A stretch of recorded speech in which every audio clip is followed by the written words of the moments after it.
Assalamualaikum warahmatullahi wabarakatuh. My name is Gunawan Farid Muhyiddin, Ikombe 20. Japan is dealing with a fourth wave of coronavirus case, with 10 areas of the country under a state of emergency. As Mito told BBC Sport, I believe that the possible of the games going on is status that will to this. Speaking to BBC Sport Laura Scott, she added the question right now is how are we going to have an even more safe and secure games. The Japanese people are feeling very insecure and at the same time feel some frustration at us talking about the Olympics, and I think that's giving rise to more voice opposing having the games in Tokyo. The biggest challenge will be how we can control and manage the flow of people. If an outbreak should happen during the games times, that amounts to a crisis or an emergency situation, I believe we must be prepared to have these games with inspectors.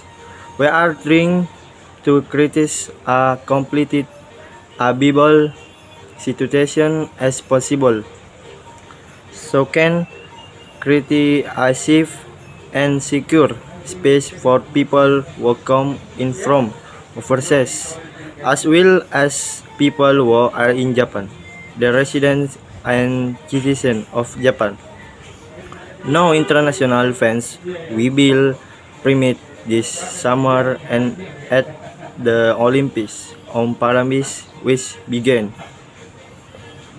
A new wave of incursion began in April in Japan, where some areas faced restrictions until the country began vacating its population in February, later than most other developed nations, and so far about 3% of people have been fully vacated.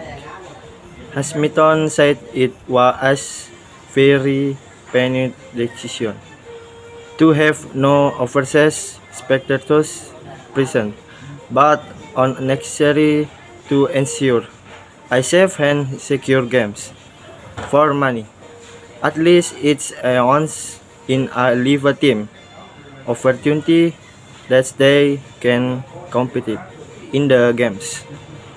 To not be able to have family members and friends who have supported them all along must be a very painful thing, and that has caused me pain too, she has. On the possible of some countries being prevented from traveling, Hashimoto added, who can come to Japan is something the Japanese government will decide. If it should happen that a country cannot come to Japan because they do not meet the minimum requirements, that the government said that is something we have to listen to what the ICOT and IPH feel about. Wassalamualaikum warahmatullahi wabarakatuh.